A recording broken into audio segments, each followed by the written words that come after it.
Hello, everyone. Hello, everyone. What Hello time? to all of you.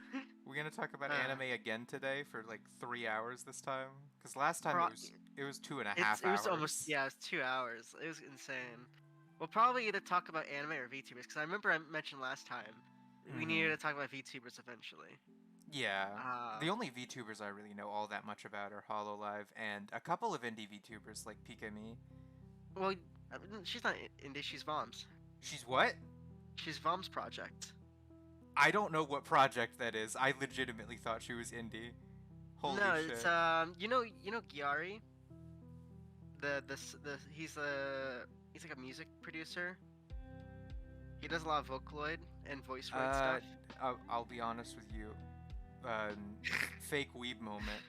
I This know is a fake like movement. I know the surface level when it comes to Vocaloid. I never got into it though. Sad. Okay, I'm gonna send you some either now or later.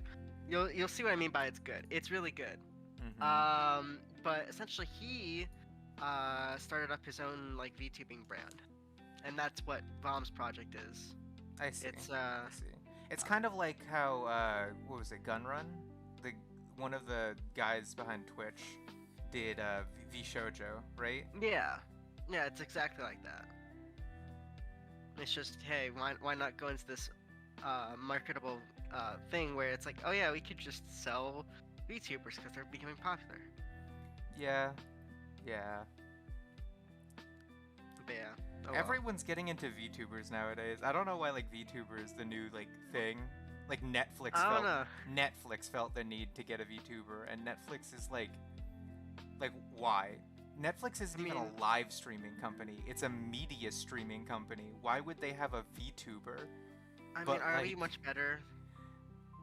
I mean, listen, we do it out listen, of practice. We know listen. we actually are VTubers in heart, but Yeah, at our hearts, we're all VTubers that just we're are no are commies. Pokimane. Yeah, we're no Pokimane who just does it one off just to get the audience. We're not Jack's Films. We didn't Yeah, commission a terrible model so that we could just fucking do a one-off joke. yeah. I will say the one thing that I always dislike about some of those things is just how they always view VTubing as a gimmick rather than an Yeah, actual yeah, means of yeah. expressing yourself, and it always pisses me off. Like. Mm-hmm. It's not a gimmick, guys. We don't do it because Are you we like? we don't. Sorry, I didn't mean to like be mean to you, but you sound like the fucking teenager from every sitcom. It's not a phase, mom. It's not a VTubing, phase, Mom. VTubing is my life, and it means something to me. Oh my Well, god, my because the mouth thing is isn't just that tracking like, well. I mean that's I have to lift my head up for my mouth to track better. oh yeah, that is a good thing. Always make sure you look at the mic, look at your webcam. Yeah, yeah, yeah. Um, but no, like it is kind of like a thing. Like VTubing, yeah, in its modern form is new, but like VTubing as like a general way of expressing yourself has been around. Like we've had avatars, not as like Mhm. actual human faces as a Oh, way of expressing oh yourself. yeah, oh yeah. I mean, I've seen so many YouTube videos from like before VTubing, like even started with Kizuna Eye, where people like artists would draw basically reaction images and then flash them Yeah. on. That's been a genre of YouTube for such a long time, and that's proto VTubing. It's Yeah, like that's literally like what VTubing, happened but with before the only technology. keyframes. That's what it Yeah. was. Like the only reason why VTubers became the way it is now is because it's so much more accessible than it was 10 years ago. Yeah, So yeah. like There's a they're keeping like the technology is advancing, and so yeah, anyone can get into VTubing now. And it's at this exactly. point in time that Netflix decided to get an official VTuber. Yeah, but hey, remember that the Japanese Communist Party also does too, Yes, but which they're is based. relatively based. I mean, I've read a little bit about their history, and yeah, fairly based from what I understand. Mhm. Some very Oh, based assumptions about imperialism, Japan's history, and the Soviet Union. mhm. Just based They're all around, they're in my they opinion. are very cool, and also the biggest Communist Party in the world. Mm-hmm. So that's cool. Um, But yeah, are we gonna go full dive into VTuber right now, or are we gonna discuss the other thing we kind of mentioned before last stream where we were talking about Rent a Girlfriend? Because I actually finally Oh finished yeah, it. you finally finished it? Oh I boy. finished it. You do not want to get me started on Rent a Girlfriend.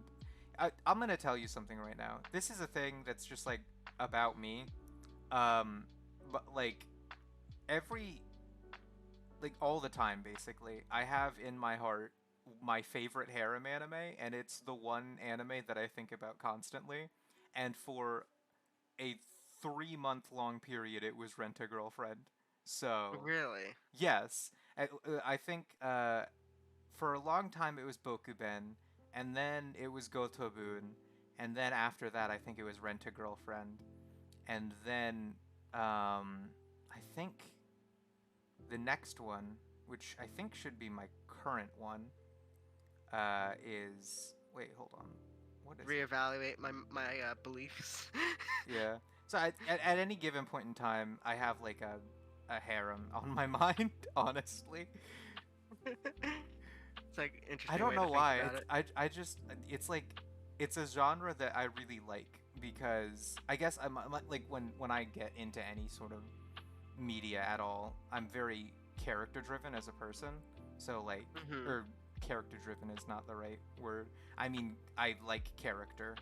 Like when I watch a story, I'm not there for atmosphere or setting. I am there for atmosphere a little bit, but above that, I'm there for the characters. So a story that Hmm. draws me in has to have interesting characters.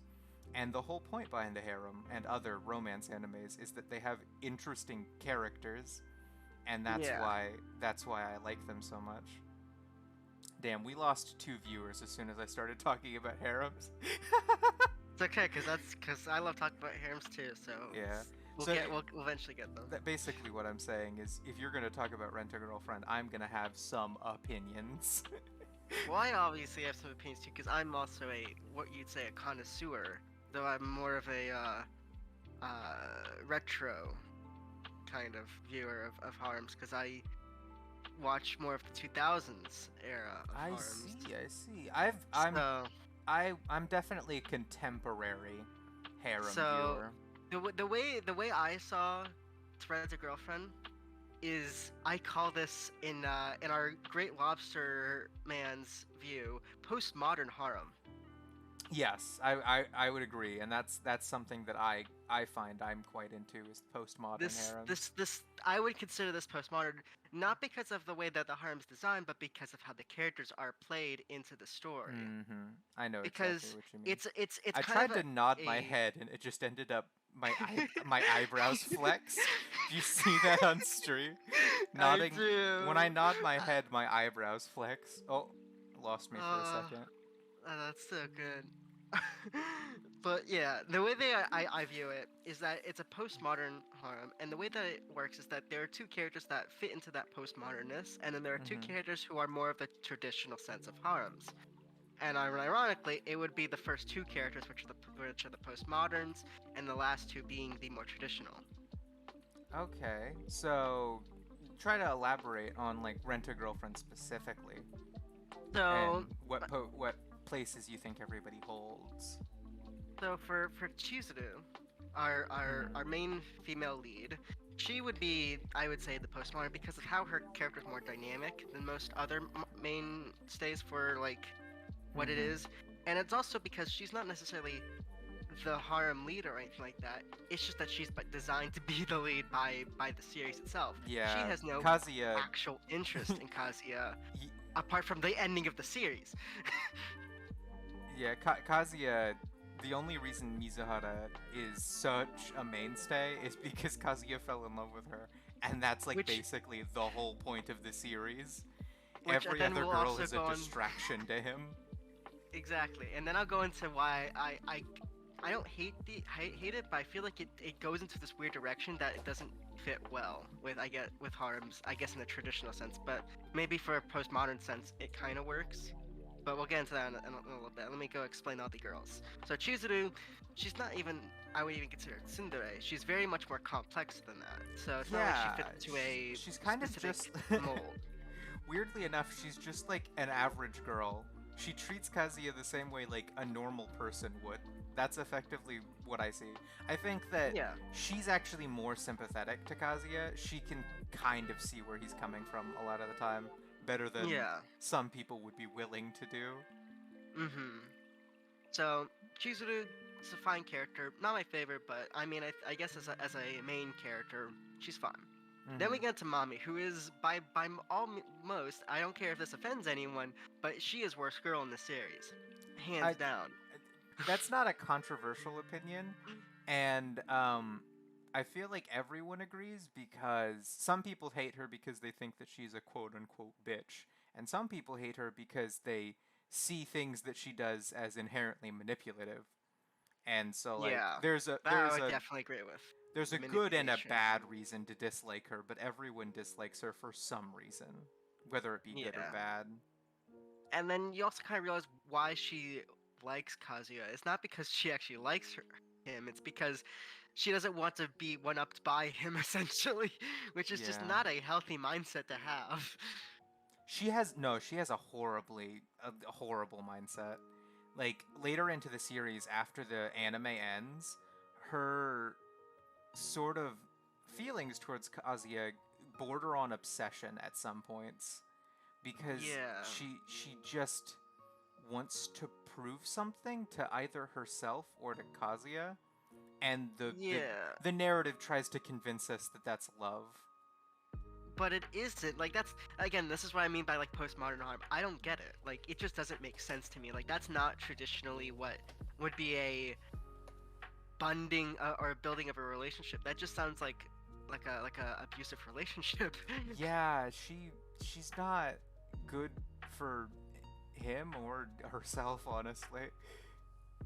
Yeah, it's bad. It's bad. But I mean, she's a character, so you gotta at least you can't X-ray out of everything, especially for a harem anime where everyone technically is supposed to have a chance, even though that's never been the case in harem animes. There's Mm-hmm. always a preferred, usually Yeah. stated by the beginning. I, Um, that's the funniest thing too, is like the characters that I like in harems, um,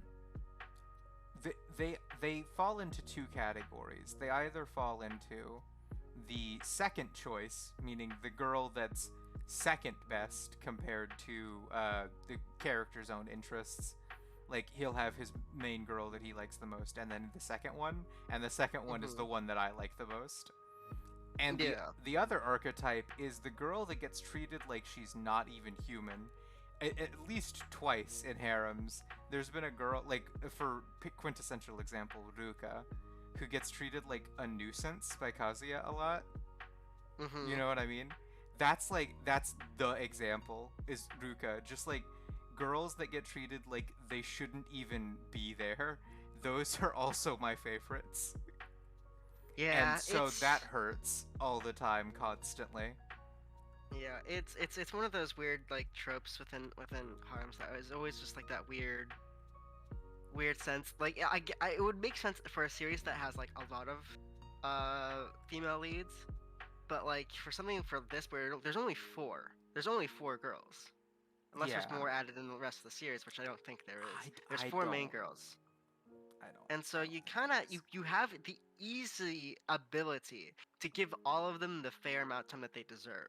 Like let's say for instance like an anime that I know of, Ichigo 100%, old harem Mhm. anime from like the 2000s, has like a whole bunch of volumes, like I think like 16 volumes, has four main female leads, and they do it very well. It's a very well made harem series, and yet this series is just like where we there's only two main girls. The other two are either a psychological horror film or not even mentioned at all.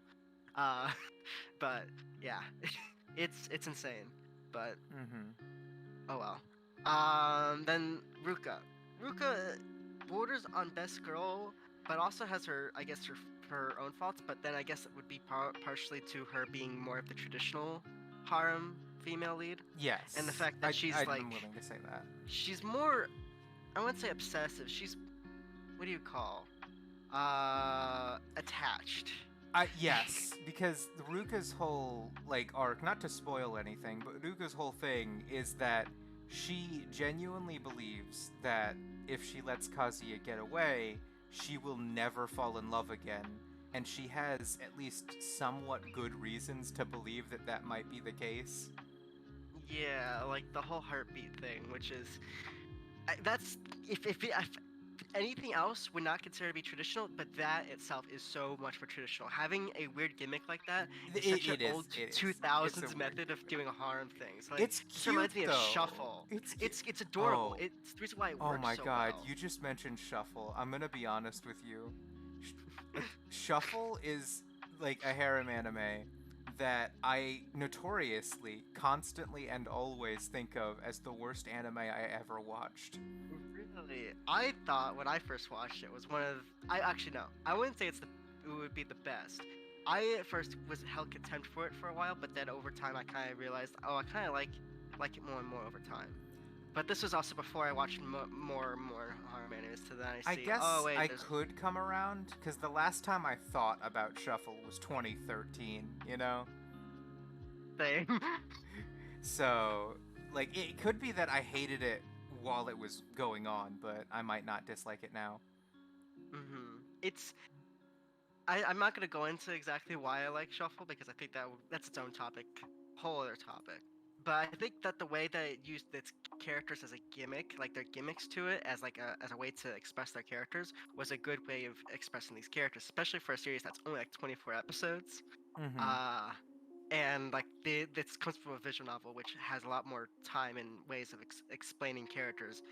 And at short amount of time, it was able to do a pretty good job, at Okay. least in my opinion. All right. But again, I kind of bring this back to like Ruka, where she has like this gimmick, which is her heart being like naturally lower. Don't- I avoid saying specific plot details for a couple reasons, but I mean, that's like halfway through the series. I'm not saying that's not like an ending thing, but yeah. no, it's not. But like, Ruka's character gets introduced, but that's not introduced for like a little bit afterwards. True. I don't know. I worry about True. giving away plot details.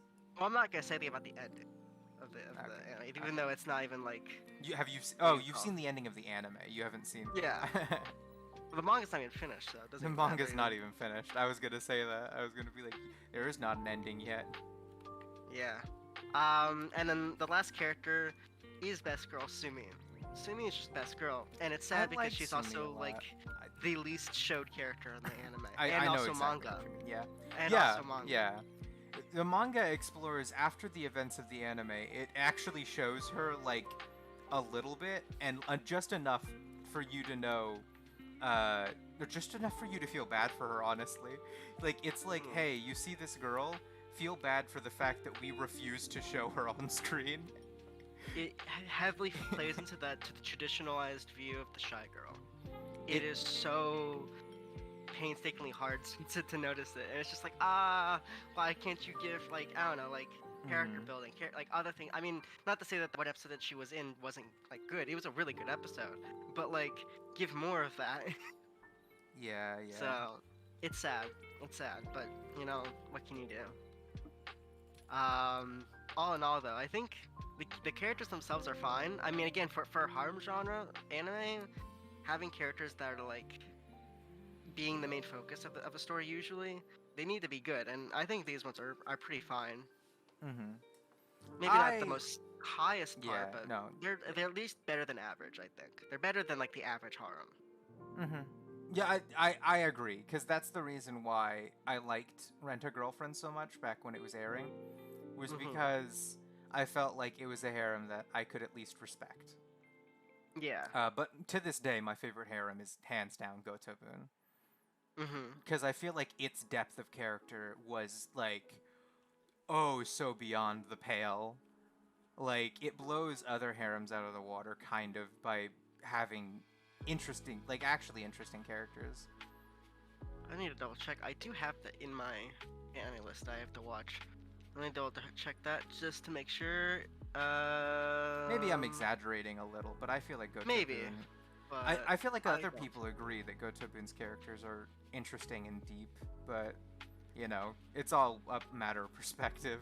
Some people might be like, "Oh, they're the most 2D characters." I don't think they could though, because from my Mhm. perspective, they're not. So I can't So, see why you would say that. I double checked it. It is in my list. I just have not. I didn't write it. I read it as its English name, so that's why. Mm-hmm. But now I get it, yeah. I think if I remember correctly, I was going to read the manga Oh, for it instead of the you anime. should. You should read the manga, because I read the manga, and Yeah, and it's from what I've heard, it's better than the anime that we have right now. yes. And the anime isn't completely done airing. They still have one more season to go, because they got all Mhm. the way up to the what was it? What was the name of that arc? What was the name of that arc? Shit, I forgot the name of the arc. Sister Wars, I think. I think it's called Sisters Wars. They finished the Sister Wars arc. Mhm. So they only have like about a third of the manga left, and out of 3 seasons, that would take up an entire season. Yeah. So I mean, hopefully, I mean, my only worry about a lot of these kinds of harem animes is that they usually don't get more than a season or two, Go to Boon got. because I hope it gets its third season, because its I third mean it's season would be popular. its final season. You know? It's popular, so I don't think it can't. I think it definitely can. It's just hopefully that they are willing enough to do it. Like it's kind of the whole oh man, the reboot for Fruits Basket is gonna get its last season, and it's just so happened it is, so that's good. Yeah. Which I. is the greatest thing for Fruits Basket because holy crap, the original Mm-hmm. the sweats. the new Fruits Baskets, having like just finished all 4 seasons. Was it three? No, I think it was. I don't know. I It's a think it was lot. 3 seasons. No, it was 3 seasons. I'm just where I imagined a fourth season. I think it was 3 seasons. Uh, Mhm. but yeah, all 3 seasons. Oh boy. I've Yeah. never read the Fruits Baskets manga, so I didn't know that it was fucking. It went hard. It went fucking hard. I've It's only good. read I like it. the first couple volumes of Fruits Basket, and I really Mm-hmm. like it. So I'm like, ooh, am I gonna do? Should I wait for it to be finished as an anime, or should I go and Well, just it's get it's the finished now. manga? Is it? Maybe I should just go watch it. Uh, Maybe. did you not know the third season was called Fruits Basket's Final? It's a I thought that shorter was season. I thought that was releasing, or if I didn't No, know if it was it's finished. done now. They It's done. finished. Okay. Okay. Toru has finished her story. She picked her guy and grew old with him.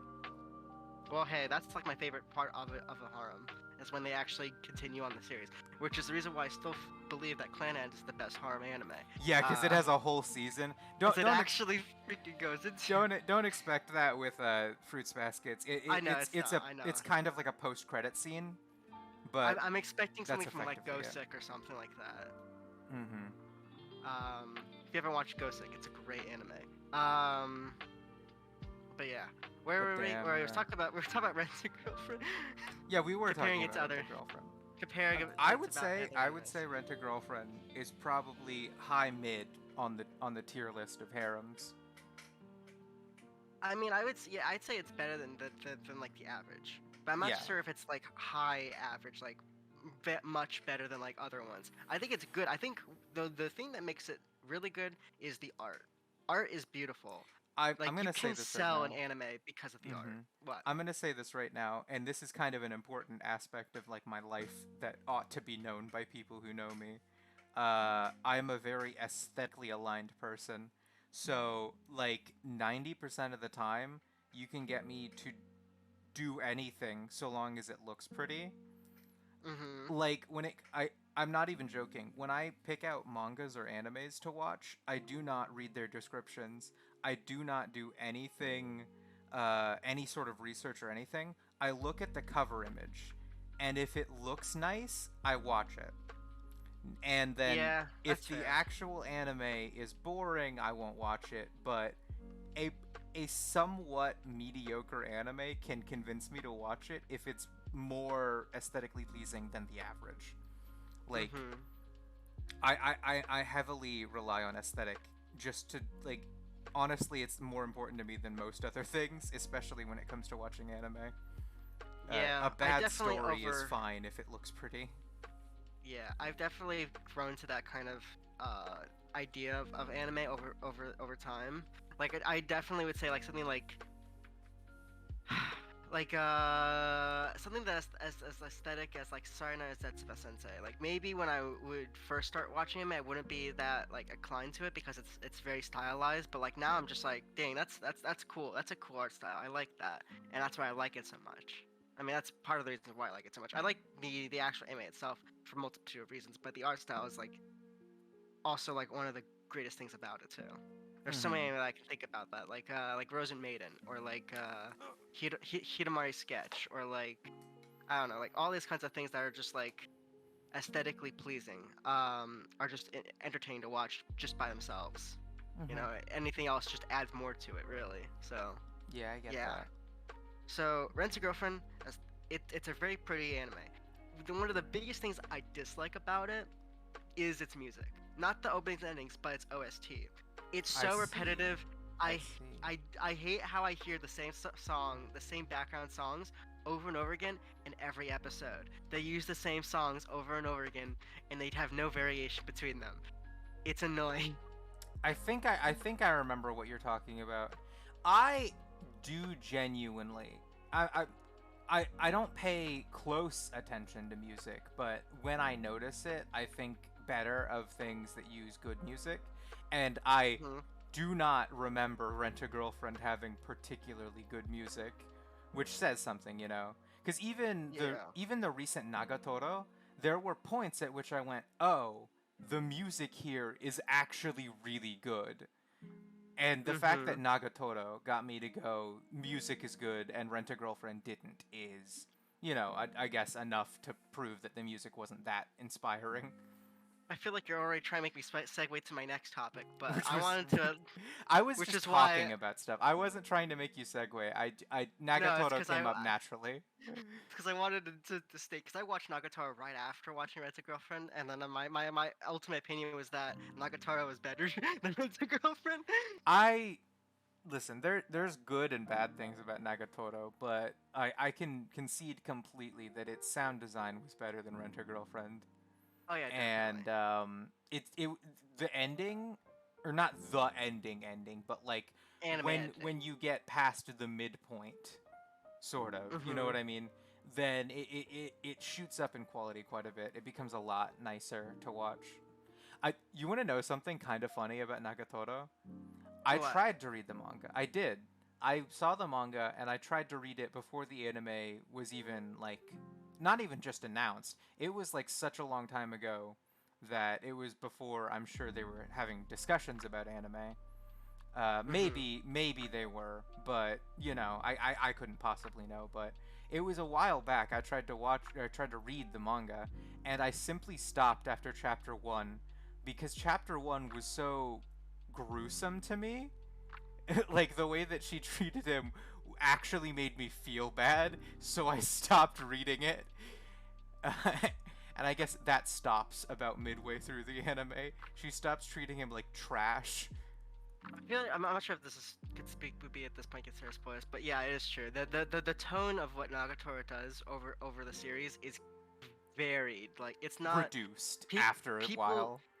people think that it's just it's the first two episodes is just how Nagatoro is, but it really isn't. Like the way that the manga and both the anime like explain Nagatoro's character is so much more different from how the original webcomic was. Because I read the Mm-hmm. original webcomic, all of it, and she was a lot more gruesome, a lot Mm-hmm. more like I think vile and I stuff like might have been that. able to feel that in the. I don't know. I genuinely don't know because I was watching it on a less than legal site. So I don't know if it was the webcomic or the manga that I was reading. But the first chapter was so gruesome that I actually stopped reading. So take from that what you will. You can decide whether I was watching the or reading the webcomic or the I mean, manga. the easiest way to tell is what is was their color. No. Okay, that's probably the manga. Okay. Because the webcomic was in color, Okay. All right. I see. and and also the webcomic's a lot. The first chapter for the webcomic is extremely long compared to anything else because the way that the manga is that it's a traditional manga. Mm-hmm. But to be fair, the way that she acts between the first couple chapters or the first volume and the way that she acts in the webcomic are similar-ish. It's just that she lessens that kind of aggression in the later volumes because it kind She's of just listen. I watched the first episode of the anime too, and it felt like they toned it down a lot for the anime because when I read the first chapter of the manga, it was like 5 years ago, so it could be that I was just a pussy back then, but like it felt just too mean. just I guess I should at least say for like a person of like for me, I would say I Mhm. actually like Nagatoro as a character, both in the first couple episodes and the other episodes. I think that it's good the way that they did her, but I also think that I don't know. I guess I kind of like the mean part about her, the very much rude teasing. But I guess it's kind of like an aesthetic choice in a sense. Like, okay, It's cute in the later parts of the anime, and honestly, it's kind of cute at the beginning of the anime, just yeah, less so to me. Uh, in the manga, it actually felt mean spirited, and that's what I didn't like.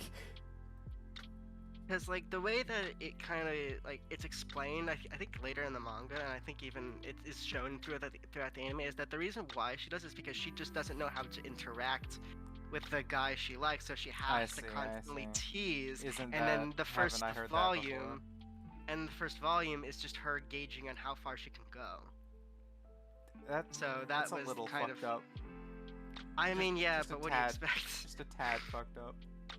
I mean, this is coming from a series that its webcomic had a lot more gruesome things to be said, and also a webcomic where the original manga artist drew hentai. So not Like surprising. in the webcomic?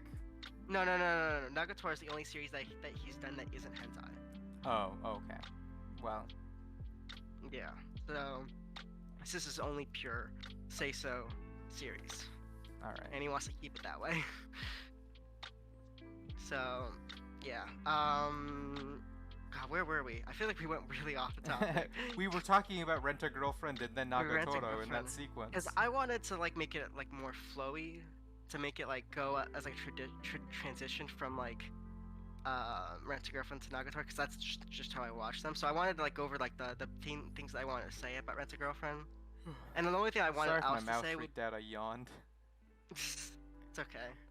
Um, the only thing I could say about Rent a Girlfriend is just Kazuya sucks. Ah, He sucks so much. listen, I don't want to defend Kazuya, but I always feel the need to because I think he's cute. But he makes the series go longer because He just does. does He not does. he just why does he think, oh yeah, I this whole plan that he set up with Chizuru himself literally is, we need to find you another person to like so that you don't fall for me. And yet what does he do? He falls for her. Yeah, he does do that. Literally, like everything's telling him, why are you doing this? Why are you doing this? Why are you doing this? Don't do it. And then he does it. Like, And even beyond that, he's like he doesn't want to. So he's like, I'll just ignore it. And which also is not how you not. deal with your feelings. He's like sometimes he's like I'll try to get Mizuhara to like me, and other times he's like I'll just won't tell her. There are times when he tells her and then takes it back, and it's kind of a pain in the ass. Like I said earlier that I didn't want to defend him, and that's because I don't think he deserves to be defended. However, I still think he's cute, so like obviously I get that inclination to do that. But yeah, I feel like everything, like the moment that Ruka was introduced, that should have honestly been where the series should have ended at that point, because like realistically, Ruka's Yeah. not a bad girl. She's not. She's genuinely a girl that likes him. So Yes, like, yes, yeah. why does he just like I get it. Like love Because is a he complicated thing. hates her for some fucking reason. He just goes, Like "Fuck you," he just and that's cannot it. rationally understand that a person actually liking him. Like that's genuinely Mhm. what it is. I feel like it's just he cannot believe that Ruka actually likes him for who he is. Like I don't get it. Like it's mind-boggling to think that like he's just so it's not even just like dense. It's more like literally just ignoring the fact of like you cannot end up with Chizuru. I mean, obviously the series is a harem series, so He anything's he possible. very well could, but But the series, like in of itself, like as a not thinking about the end goal series, in being in a real person situation, why would he think that he can end up with Chizuru? Why could he? Why does he consistently keep thinking that this can happen when he already has a chance with Ruka? He literally all he has to do is just abandon his feelings for Chizuru and then learn to like Ruka. That seems a little bit of a cynical take. I will say the series makes it a little clear that Chizuru doesn't look down on Kazuya except when he's Yeah, being an asshole. Like when he's yeah, normal, she thinks of him actually at least somewhat fondly. Maybe not super fondly, but like unless he's being a dick, she's not like angry at him or anything.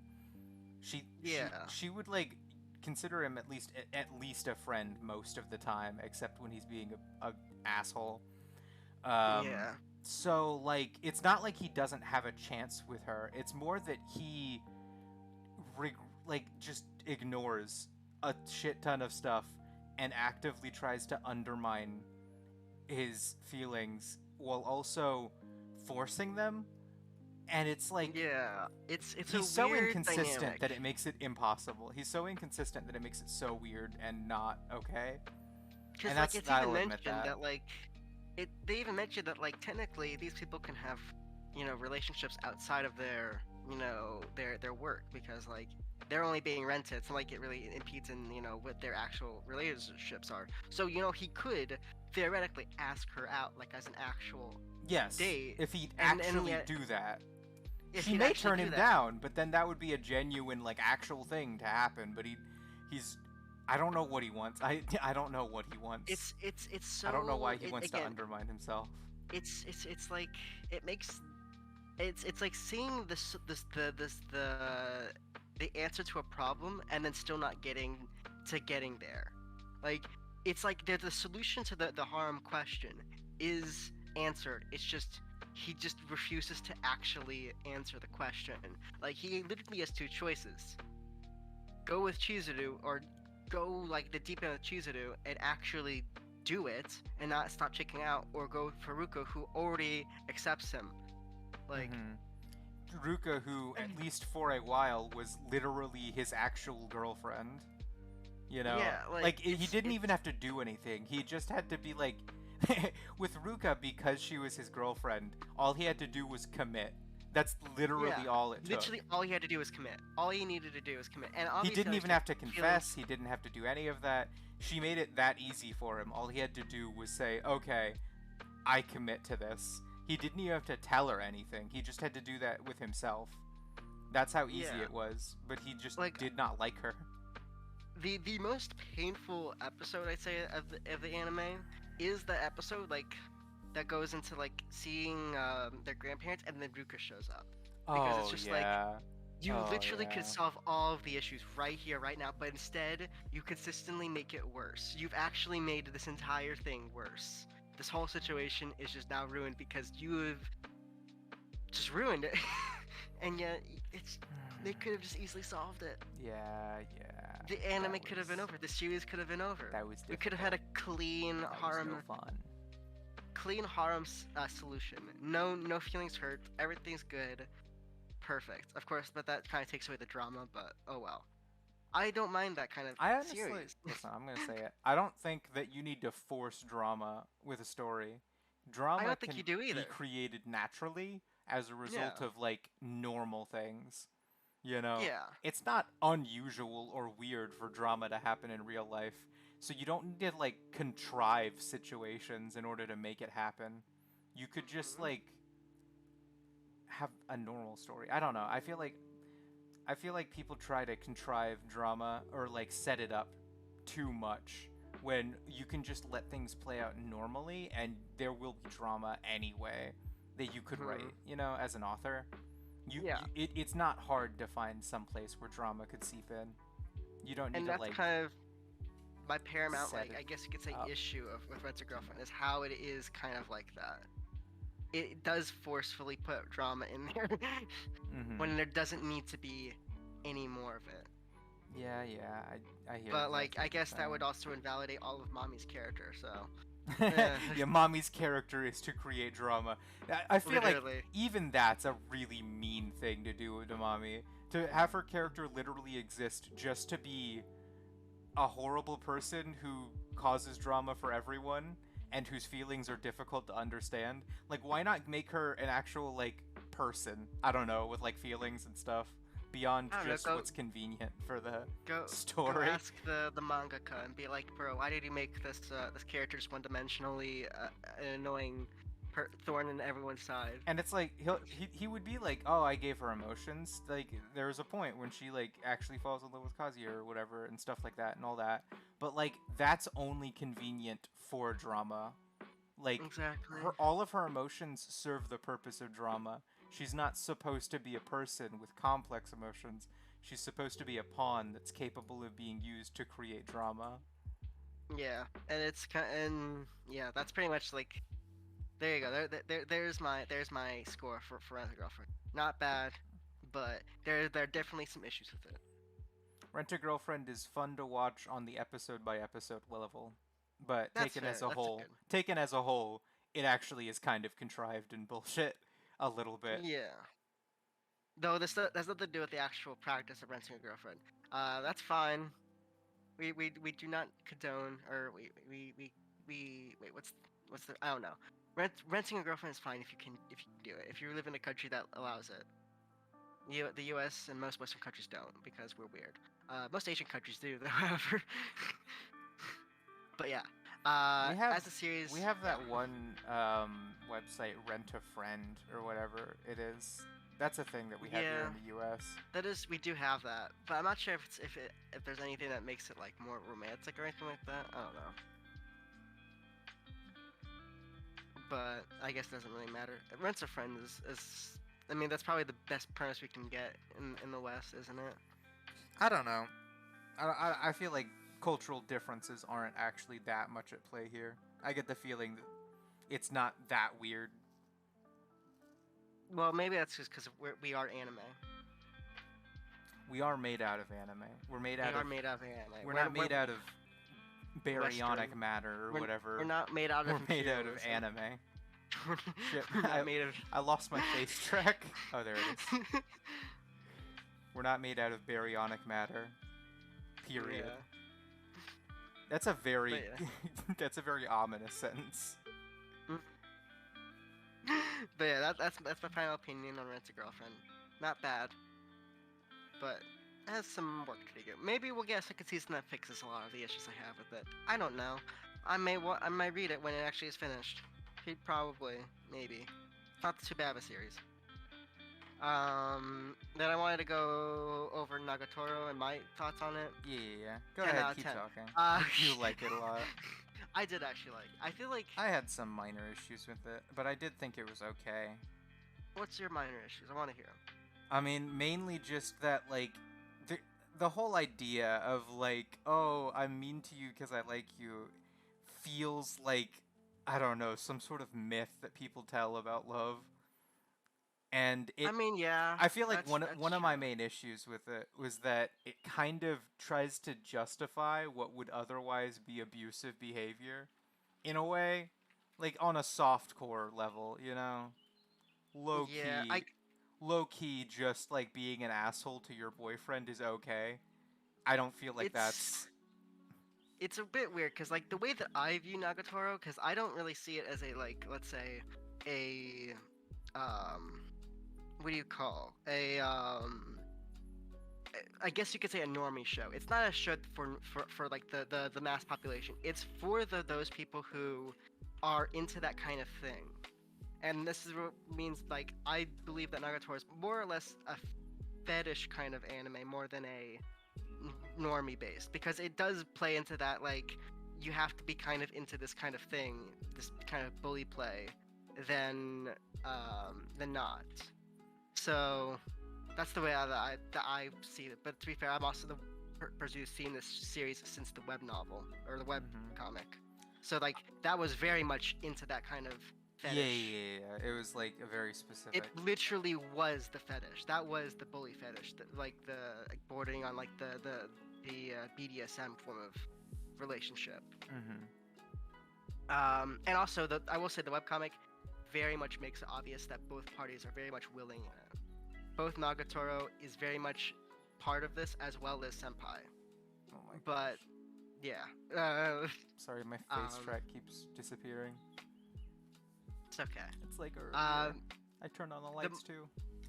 Here. the manga though kind of changes it in a way, making it less like that, and more trying to appeal to I like can't the average viewer, uh, because by like downplaying it later in the series, by like making it more of her character as a way of expressing herself, rather than mm-hmm. it being like the BDSM like fetish that it came from. Yeah. I don't know. I feel like if it had stayed in that realm, it may have been more acceptable. Because, like, you can't critique a fetish for being problematic necessarily. You Yeah. can critique where it comes from, like the sort of cultural context that makes it possible. Like a lot of like the way that interracial porn gets critiqued for being like, why would that be something you would seek out in particular? Why would that be special? Why would that be Mhm. something that you'd be like, oh, this is different from non-interracial porn in a meaningful way? Mhm. And it's like sort of stuff like that where you can critique where sort of society comes to this point of uh, making something distinct or even deciding to fetishize something at all. But in general, it's hard to tell someone that their porn tastes are just bad and that they should not be that way. So Yeah. trying to make it more normal, trying to take it out of that realm may have actually made it more abusive and less BDSM. You know what I mean with Nagatoro? Yeah, I will say that that is kind of the thing. Like the theming of the series changed a lot between like the first like 2 episodes, 2 or 3 episodes, to like the all the other ones. Because the first two, I kind of saw where the series was at, like where it came from the webcomic, as like kind of like that relationship where it was kind of like building into this like S&M relationship, rather Mm-hmm. than like the later part where in a way, Nagatoro was kind of building Senpai up to be kind of an equal, but like still a teasable equal. You know, like a Mm-hmm. lot of, especially like the middle series, where like where she tries to like actually like make him be able to respond accordingly to how like she plays with him. It's like that kind of stuff where it it's like she's actually trying to build him up as like as a person rather than like what kind of closeted person he was before. So that's like that kind of like shift. Mm,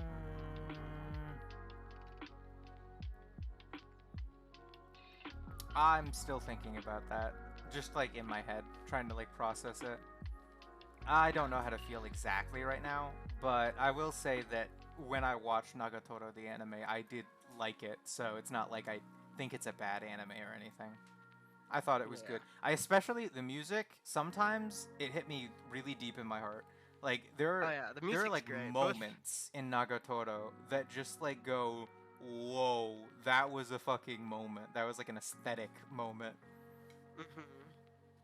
Like the opening and ending are amazing. I think that they're really good. They really play along with the whole theme of the series, especially the opening where it literally is just like there's a lot of Japanese gimmicks that they use in this in the song. Mhm. And I'm not gonna go into it because it's really difficult to explain without like explicitly showing it. But like the OST itself is also really good. It really does show like what like I think Nagatoro would need like in the background for everything to go on. So that was really good too. Um, the art style was very good. It was very what do you call? Very not reliable. Very what's the word I'm thinking of? It's essentially it's very similar to the way that the manga is. It's almost like they're almost the same thing. So that I really liked. I like it when they don't try to change too much of Faithful? like the way. Yeah, faithful. It That's right. was It's very faithful to the faithful. manga. Kind of Yeah, like it's JoJo, where they literally took frames from the manga and were like, okay, you need yeah. to draw this, and then I need you to draw the P frames for this image. Exactly. It's their Nagatoro's anime is extremely faithful to the manga, and it is Hmm. very good. I think that for a series like that, it's very much needed. Mainly Okay. because there's not really much difference. They're both the story, from what I could tell, and everything about it is extremely faithful 1 to 1. So it's one of the better series that stays faithful to a series. Mhm. Um, what else? I don't know. I think the voice acting was really good. All the voices fit good. Good. It Oh was boy. good. Now we're talking about Um, voice acting. I don't know all that much about voice acting. There are some like voice acting talents that I like really like. But other than that, it's not something I pay attention to.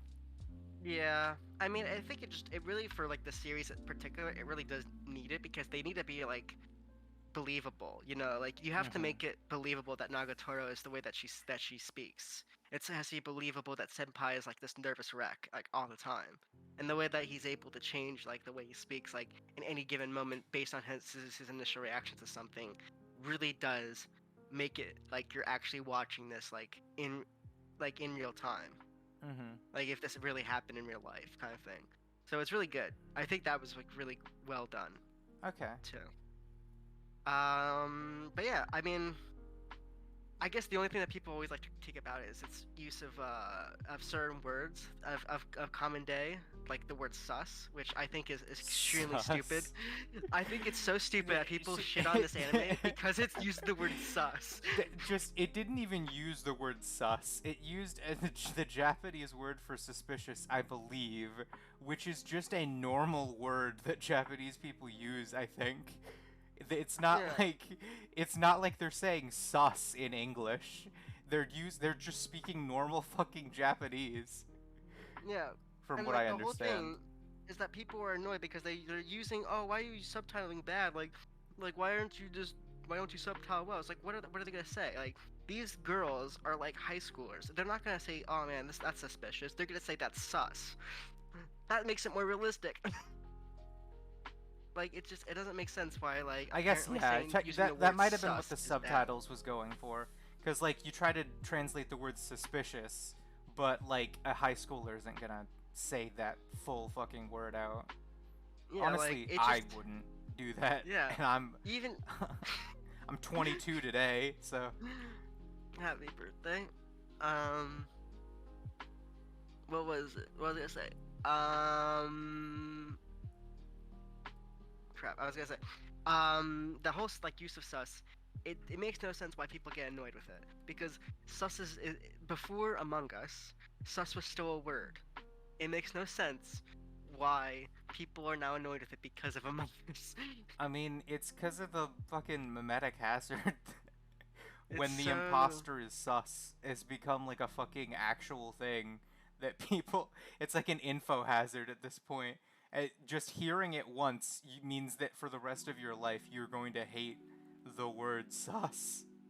which is just how it's just mind-boggling to me to think that people got that annoyed and that mad over a translation that was, I would say, pretty faithful to at least what they were saying. It And tried to yeah, do a sort of. It tried to make it realistic in English as well as it could, you know? yeah, and I think that like that attempt of like making translations faithful to how you would hear it or see it in their like the actual way is a good way of translating series. But I'm also on the same thing where I think the all according to Kakaku is still a valid way of translation. Uh, translation note. Did you Kakaku means say? plant. Did you say kakaki? Kakaku. Uh, I You don't see, know I the see. reference? No, I know the reference. I thought you said something different. I was like, what the No, fuck are you talking? You mean keikaku? no. Kakaku. Okay. I wasn't trying to challenge you. I just didn't know that you said the that word. It sounded completely different. Well then, maybe it's because I'm just stuttering everywhere. No, it's fine. It's fine. But yeah. Um. Either way, Nagatoro, pretty good. Pretty good. I'm not sure if I could consider it anime of the year. No, because Probably that's not. Odd Taxi. Yeah, that's true. It's Odd It's Taxi. it's Odd Taxi, hands down. No fucking competition. It's Odd Taxi. I'm still gonna talk about fucking Odd Taxi and how good it is. If you That's watched the fair. last episode of Odd Taxi, you understand. If you haven't, I haven't been able to watch. I've been trying to catch up on episodes on Urusei Yatsura. Odd Taxi And if is you know just anything, good. yeah, I know that's good. I have it in my list. My list that ever grows every day. It's just Um, I don't want to get off on Odd Taxi again because I don't think of Odd Taxi as being like something I'm gonna dedicate my life to now. It's just kind of like obvious that it was the best anime of this year, and the year's not over mhm. yet, but still, That is you true. We know, still got like another season left. it's not like a worship Odd Taxi. It is your god or anything like that. It's more just like, I mean, after watching it, yeah, that's the best anime of this year. Sort of just like a Hmm. reluctant agreement that that must be the case. You know, a passive acceptance of that fact. Yeah, and I'm also pretty sure that Gigik has made a video on it at this point. Where So, he said obvi- probably the same thing, where it was the anime of yeah, the year. probably. Wouldn't be surprised. That's usually what Gigik does. Uh, but to be fair, he also did like I think he also did a video recently. It's like, oh yeah, I'm gonna explain the entire Fate series, which Oh good luck boy. on that one. Oh boy. I've Not I've watched that never video yet. I've never watched any of the Fate series, but all I know is that it's hell I've wanted to, but the thing is that I to always come down to the understand. I just come down to the fact that like, why would I want to watch the anime when I can just read the visual novels where I get the full story there? Hmm. And that's kind of like my ultimate goal is to, like one day to actually read the visual novels. But who knows? Maybe I'll do it on stream one day. That would be pretty funny. That'd be Uh, content. that would be Sure. content. That sure would be content. That's what we Exactly. are, right? Content cows. Exactly. As what we're created I'm for. becoming cynical already. I've only had 3 streams. Only had 3 streams and yet you're still. I mean, to be fair, you're the one who needs the most content. Yeah, I guess. Yeah, I guess I do. Oh boy. But yeah, hopefully the creators of the Fate series are nice to those who stream it. Hmm. Not usually though. That's not usually the case for most visual novels and other Japanese companies that see people streaming their games and think, no, you're not allowed to do that. Like Nintendo, mainly Nintendo. Nintendo loves to fucking shit on its audience. Yeah, Why does that is kind Nintendo of its hate thing. its own audience? I Hold don't know. on, I are we mean, allowed to talk about Nintendo or are they gonna kill us? This is a stream. no, yeah, we can. No, we can talk about it. We're sponsored by Nintendo, by the way. Oh yes, hashtag ad. Hashtag ad. But yeah, no, like Nintendo's always been like this weird thing. Back in the '90s, it like shat on all of its all of its sister companies. Like it used to, like how Nintendo works. Like it's a huge company, and then it's all of its programming companies below it that actually make the games, make their games. Mm-hmm. You know, like Activision, you know, all the other stuff that was at the time. And in the '90s, they had pretty much everyone other than like what Sega had. So like something that happened in the '90s where they literally just shat on all of them. Just was like, nah, we don't care that much about you. And then that's what happened. Like why a lot of people went to the PlayStation, went to Sony instead, Mm-hmm. because of how badly Nintendo treated all of their child companies, or I not see. child companies, all of their I see. distributors or Yeah, non-distributors, yeah. developers. That's the word, developers. And that's the reason why like things like Activision stayed with Sony for so long. And like other companies like what's it called, Rare. Rare used to be exclusive to Nintendo, then switch over to PlayStation. Mm-hmm. So it's that kind of stuff like where they truly don't know how to market themselves correctly. Yeah, yeah. They really don't know what they're doing. Nintendo has always had major issues, and nowadays it's that they hate their fans, and And boy howdy. yeah, they can't get they are unable to not fix any of their issues. Um, and it's sad because they're also Yawning like again. they used to be like one of the biggest like leads in like developing new gimmicks and mechanics for video games, and yet they still somehow keep screwing it up. Yeah, Nintendo Like- could be like the best company in all of gaming. I mean, they're Yeah, the they could be. biggest company in gaming. I think it's just that they choose to be bad people, I guess. Yeah, like literally the whole concept of like the PSP came from the like things that are like the DS.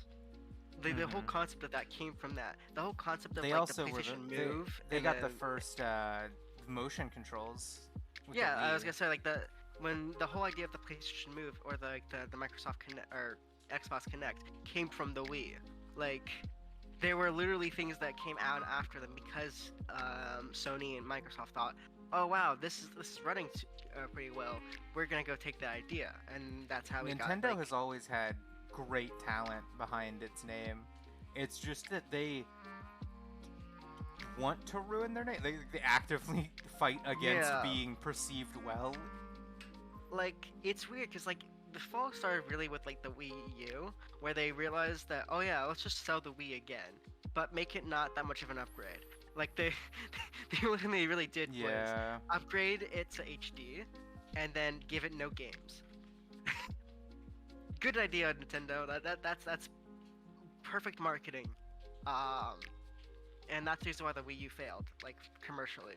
And then after that, then we got like the 3DS, and the 3DS series is actually good. Like it actually developed over time to like the point where it actually is pretty good. Though it got more and more expensive and kind of peaked at a certain point when it became too good, I guess. But that was also because it was trying to put things for like the Wii U. But what do you expect? Um, Mm-hmm. and then the Switch, and I always have mixed feelings for the Switch because I feel like it's not it's not good because it's trying to be two things at once, and you really can't do two things at once well. Like it's trying to be a handheld and trying to be an actual like home console, and it really can't play both fields a lot of the time. Mm-hmm. So like it's that kind of like weird sense where I'm like the Switch isn't, I mean, it's not as bad as the Wii U, but it's by no means the good console out of like the modern generation. Like I definitely would think like a PS5 or like an Xbox, whatever generation it is now. I don't care about Xboxes. I just care about like PlayStation stuff like that because that's what I liked more. Now I'm just console, or not console, PC. Okay. But still like. I think that if like Nintendo actually stuck with like that model of like separating handhelds with consoles, would and like maybe even trying to integrate them without putting them in the same thing would have probably made better choices, especially with their hardware limitations with the Switch. Because god dang, the Switch does not have good FPS ratings for most games. Mm-hmm. Yeah. It struggles. But I don't know. Again, it's that at that time where you realize that like Nintendo doesn't sell games because they make good games, but because it's Nintendo. Yeah. Yeah. So it's that kind of issue I always find. But I guess that I can say that with like most game series now at this point, like Pokemon. Pokemon doesn't make good games; they just make games that people will buy. But yeah, The state of gaming is state of gaming. it's at We a need another crossroads. GamerGate. We need Oh, another GamerGate. oh, canceled. Not by even Twitter, by me. I simply refuse to ever suggest that Gamergate was anything other than the greatest disaster in human history. What a fucking. That was the proof. That's all the proof that you need that human extinction is not necessarily a bad thing. Is Gamergate. Holy shit. GamerGate. Oh man. When the alt-right decided to convince a bunch of fucking moderate conservatives that they were making some sort of stand against games journalism. Yeah, it's. Of course, I'm not saying we should go back to the actual state of Gamergate. I think we should just make a stand of like, hey, maybe the current game series that we love and cherish for, maybe the game companies don't have our best intentions in mind. Oh boy. Maybe they're just trying to milk us for what money we have rather than actually giving us good content. But I again, I don't think it's ever gonna happen I'm because I'm in a we've looked worse at mood Pokemon. now because we mentioned Gamergate. Damn, I'm sorry. Oof. Oof, Hurt me deep to my core. my Just core. just the mention of it. It's okay. To every one person that's watching, I'm pretty sure it's just you, Jesus. It's just me. Watch But out hey, for VOD. watch out for Nazis. Nazis, Yeah, that's true. they will creep their way into all of your online They really do. spaces. They It's will. it's kind of like They'll the try to issue. radicalize you. Just It's Hmm? just Just punch them. Just Just punch Nazis. Yeah, just punch them. That's true. Just punch them. That's all you need to do. It's Um, It's a national your sport. your born right to punch a Nazi. Every human is born with the right to punch Nazis. Exactly. Mainly because if we didn't, the reverse would become Yes, much worse. they would kill us. They would All, murder. every one of us. It'd be much better just to punch them. But yeah, it always make sure never follow a trend that has some form of Nazi involved, especially with Gamergate. And every trend will have some Nazi involved, so just check it Just out. try to just be check it wary. out. Try to if there is, try to like extinguish that kind of voice. Try to make it not as the main thing, because like realistically, you could have made a positive like view of like Gamergate as like as an actual critique, but like obviously it just became it was started by the overtuned. alt-right. It was Was started it? Yeah, no, it was started by Nazis. Nazis were using it to radicalize people. Gamergate started as a radicalization operation by 4chan. A bunch of Nazis wanted to radicalize a bunch of conservatives, so they created Gamergate. Huh. Well, there you go. Don't follow that. Well, let's just we can just make our own game. We can make a leftist game where it's a critique of gaming, but like an actual form of like these people were being The first thing that we have to overworked. start with is the gaming culture. That too, yeah. We gotta, we gotta make these primary people that concern. overwork.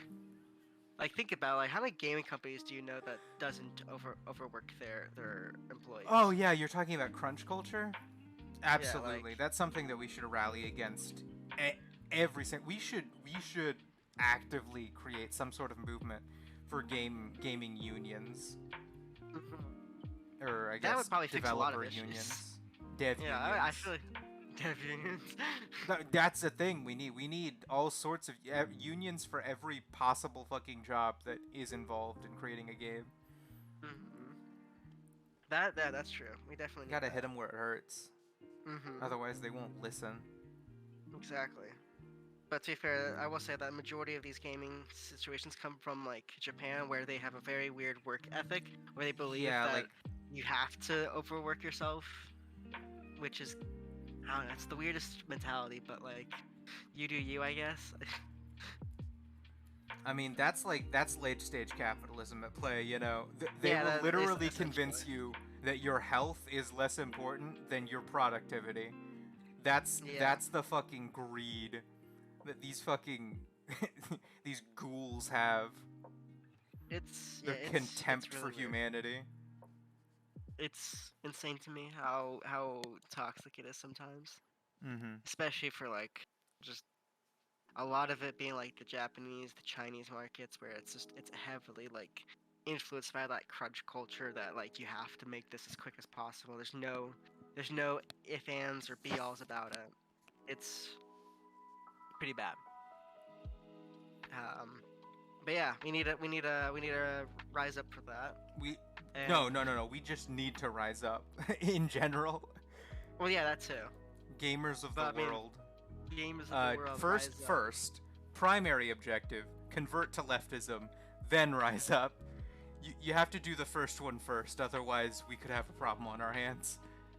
True. Could probably just, I don't know. Could probably screw up a lot of messaging and stuff like that. It's essentially what happens to most rallies that have like good meanings, but then libs get involved, and then it's just like, oh shit. Wait a second. This isn't right. I'm yawning a lot. I'm sorry. I had to stay up. I had to stay up late last night because my car got jacked. You know. Yeah. That's understandable feeling to feel.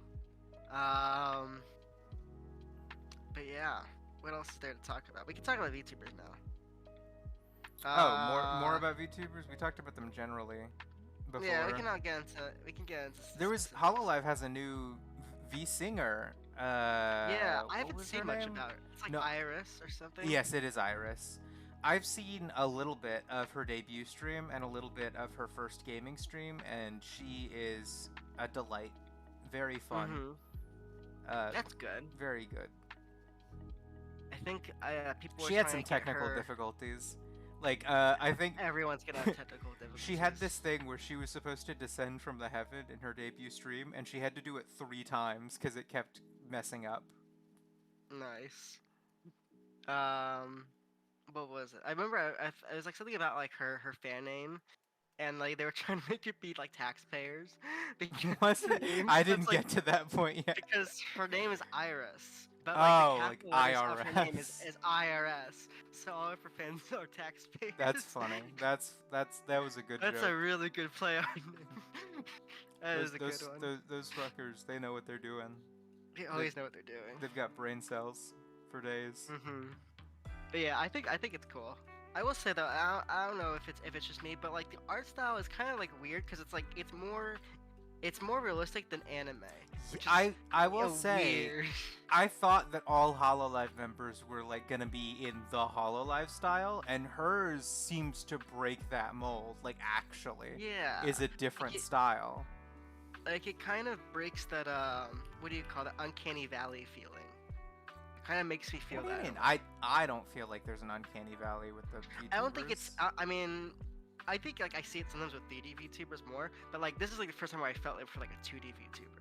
Oh, you're talking about with Iris? Iris, you feel Yeah. uncanny about? Yeah, that's Because she looks exactly. too realistic. She looks too realistic. I think she's good. I think she looks great. I think it's more of like a acquired taste. I think do if I do see her more genuinely. often, I agree I'll with the probably like her. statement that she looks very realistic, more realistic Yeah. than the other Hololive members. I think if I just watch her more, I'll probably just get used to it. Like I had the same feeling when I watched Code Miko, and it kind of Mhm. that was like extreme uncanny valley. Like that is like the closest you can get to it. But like over time, I'm just like, oh yeah, that makes sense. You know, it's Code Miko. Like this is how she looks. Just deal with it. But yeah, like I think she has a lot of potential. Though I don't exactly know what her thing's gonna be for V Singer. Like, is it gonna be more of a singing branch? Because I have heard that they were trying to get more of that, of a branch coming up. So, I don't know. Hopefully, let's see. Let's hope that everything goes blind. Because we know that Hololive is very good at screwing things up.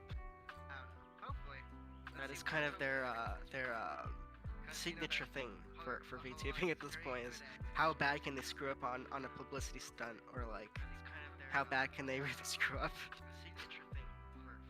But yeah. How bad can they screw up on a publicity stunt, or like how bad can they really screw up. Ray, are you there? Sorry. I had a feedback for a second. I was just trying to figure out how to fix it. Ah, I see. I was dealing with some issues. Sorry. I had a It's okay. feedback for a second. Oh boy. Let me think of something to ramble about then. I was dealing with some issues. I don't know. What's been going on recently with VTubers? A lot of people graduated, which is really depressing. Well, I think we mentioned that at the end of the last stream we did together. We did mention that before. Yeah, because I think before then it was before Coco graduated. Yeah, and now that she is graduated, it's like shit. The feels. I guess we can discuss. Did you watch her last stream?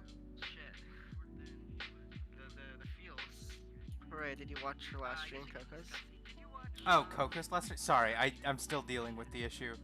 I actually didn't see Coco's last stream. I've seen, I have seen, what's the name for it? Highlights. I've seen highlights of Coco's last stream, but I didn't watch the actual thing. Not in full, and, like, I wasn't there live either. No, I wasn't there live. I watched it as a VOD. Okay, as a VOD. I guess I probably should watch her last stream as a VOD. It gets really emotional at the end, and I'm like, I was crying. It was. That sounds really sad. It was sad. It was so sad. Like, the moment like her genmates come out, I'm just like, oh no, here comes the waterworks. It's coming, and it's really sweet. It's really cute to watch, but it's also really depressing to think about. Like, damn, it had to come to that. But what can you do? I mean, we don't even really know what happened, right? We don't know why We Coco don't know, but we can left. speculate why. Oh boy, howdy! A lot of fucking Hololive members speculated that it was all China's fault. Which I don't think it is. I don't believe that it is. I think it's ultimately the company that made her Okay, leave. I think But I don't yeah. know how. I genuinely don't know how. I think I fixed the audio issue. It was for like a solid minute. I heard feedback. Hmm.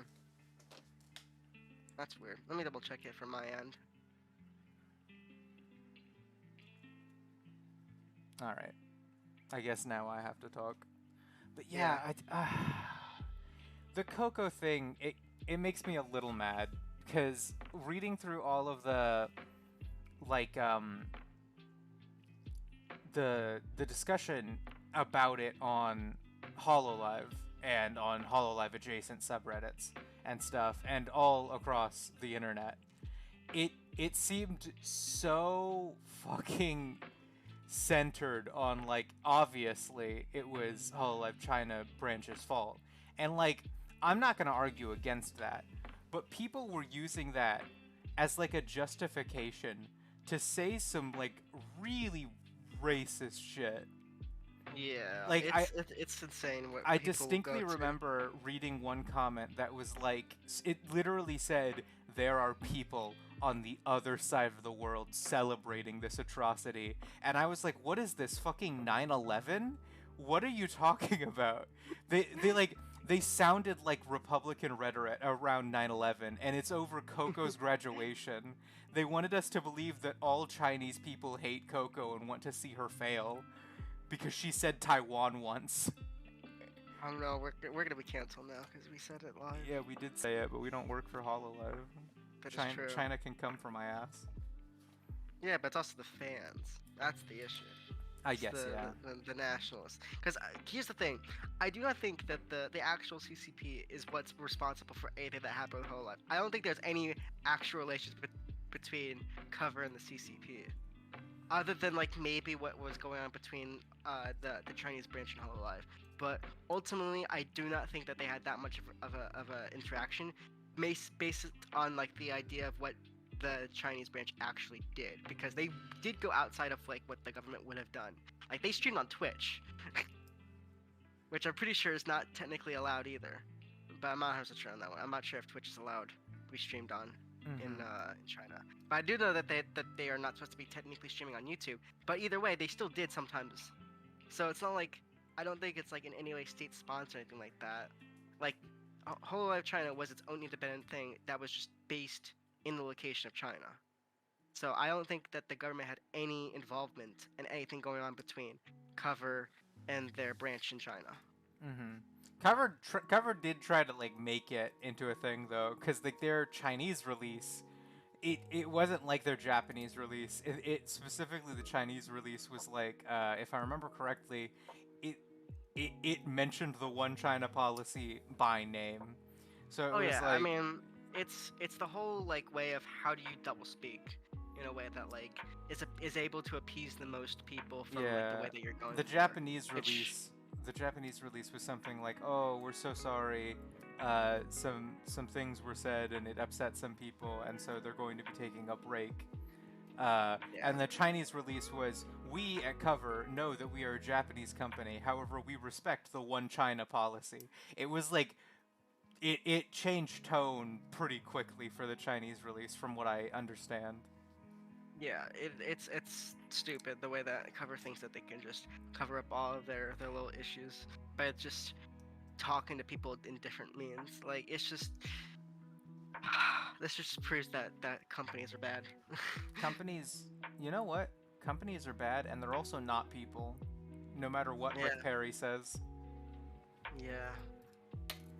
Like, you know, as much as there's so much memes about like Yago and stuff like that, you know, he's probably a decent guy, but at the same time, he's not the He's the company. CEO of the He's, company, and boy howdy, but like, he's I've also got some things to romanticized. say He's about also like CEOs. romanticized in a very unhealthy manner, I which know is exactly what you mean. which is kind of terrifying to think about because then it kind of plays into the whole like the way that like Westerns view things and how like it kind of fits into their like I'm yawning too much. anti-Chinese narrative. Yeah, yeah. So it's like it kind of like it makes it seem more and more toxic than it may be seemed as, as like is a oh it's just a funny banter, it's Yago. Like again, it did start off as that because from what I can remember in the beginning, their humble beginnings of Hololive and Cover, it was more or less a mutual relationship between like the CEOs and the people who worked there and those who worked those who were the VTubers. But now that's grown so much, it's became more of a corporation. There's shareholders, there's things that actually like have value to them, and now they take it quote unquote more seriously. Yeah, Um, yeah. so now it's more of a, Cover has you grown know, quite a bit. It has yeah, like like, it has multiple different branches. It has branches in 3 companies and male specific branches and other things, and it's got all yep, yep. sorts of. And for a while, I was like, they're totally ignoring the English brands almost completely. For like a solid 6 months after the debut of the English branch, they didn't even feel like Hololive members sometimes because they were treated like a separate entity. But recently, Yeah, they've been like they realized that Guro was the most popular VTuber like ever, and so they gave her a whole like line of merch. yeah. But at the same time, I feel like that's also kind of just like that shady company stuff. Yes, I Like I know what feel you like mean. in a way that it kind of seemed better if Hololive English was its own thing, because then they'd be able to do more of what they wanted to do rather than what Cover wants them to do. I But at know, the same time, they yeah. wouldn't be able to do anything in the first place because they have to go through everything with Cover before they could do anything. So that's why Mm-hmm. they can't collab with anyone, at least up until now. Where now they can collab with people outside of Yeah, what Hololive and what those was up inside with of that? Hololive. What changed that made it so that like three people, I think Kiara, Ina, and Callie collabed with external You like know what? VTubers, and You know what what I think would changed to make that change? possible? What? You know what I think it is? It was Coco. I think Coco is the one that made it go through. Oh, like she made that a whole fight, and then it Yeah. happened, and now Coco's leaving, I think that was maybe dude. her like last wish of Co- like, please make EN be able to go out and be able to do what they want rather than keeping them locked up like you have for me for the last year. Because I said one country's name. I'm gonna call it. Coco's leaving Hololive so she can start a VTuber union. I wish. That'd be amazing. She's gonna become a huge trade unionist, and she's I, gonna I'm, be I'm like not a 100% sure if she national would do that. figure. I'm not sure if she would actually do it because, I mean, we're not going to go into the meta stuff unless we wanted to. But, like, I don't think her as a person would necessarily want to do that. But I think it'd be really cool if that happened. Mm-hmm. I mean, Um, she's apparently been one to fight behind scenes for oh, yeah. VTubers to be able to do things that the cover didn't want them to do. Yeah, she kind of is she was in all terms the boss at one point.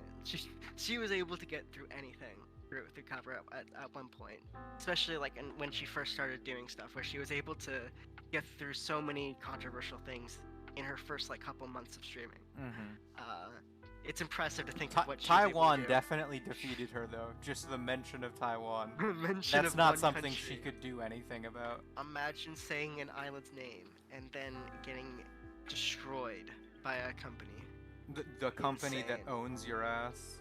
Yeah. Yeah. I do think It's that the way that VTubing companies are set up is kind of immoral, just like on the face of it. Yeah, Even more but I so think than normal companies are immoral.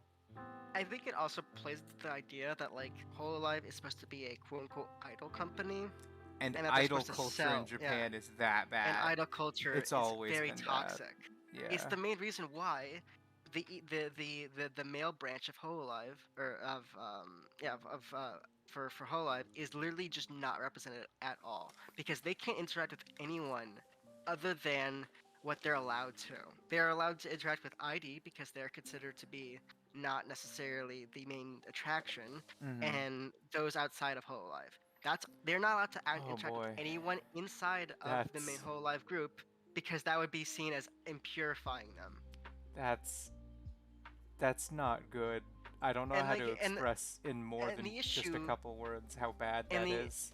And the main issue with it isn't even necessarily the company; it's actually the fans, because the idol culture in itself preposteраtes based on how the fans react. And if they see their favorite girl interacting with a man, that's going to make them feel jealous, and then it goes into this really toxic relationship that follows from it. And it's the main reason why, even if cover allowed them to interact with in between, which they have before, they have allowed it, but before, back when in the early days, back when Matsuda and Fubuki used to interact with the male part of the group, the why did I forget its name? Hollow Stars. Hollow Stars, that's what it is. Um, back before then, they Matsui and Fubuki used to interact with them, but then they weren't able to anymore because of how much response that they got from the fans, who saw it as like a, you're letting my what do they call it, there's a specific term for this that they use for like being obsessed over a girl.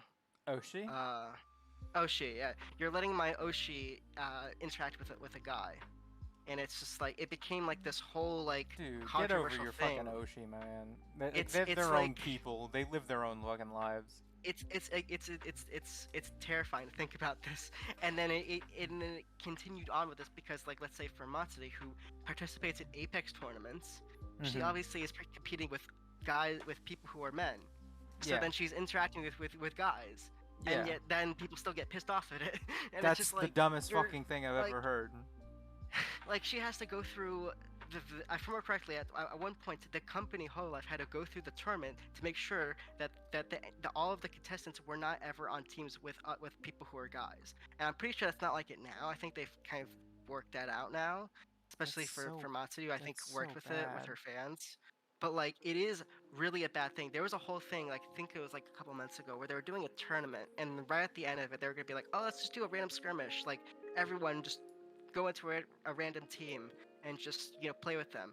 And they had to go ask cover for permission to say, "Oh yeah, hey, can these girls play with guys on their team?"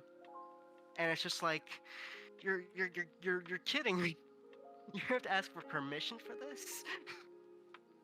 Like, it hurts. It's disgusting to think how far idol culture can go. Yeah. Yeah, it is. And it's not necessarily just like the company's fault. It's also a lot of like the obsessive fans' fault. It's just how they perpetuate Mm-hmm. that culture I themselves. mean, like, sometimes it's hard to talk about, but Hololive has at least a couple skeletons in its closet of members that had to leave because of harassment. Oh yeah, Al- Aloe, Aloe. Rest in peace, Aloe. I Who is I probably miss the her most every vocal. single fucking day. She was the most vocal during the whole stuff going on with Coco. So, but again, this is going to meta stuff. So, not gonna go further into it unless needed. But like, yeah, there was a lot of stuff going on for that with Coco as well.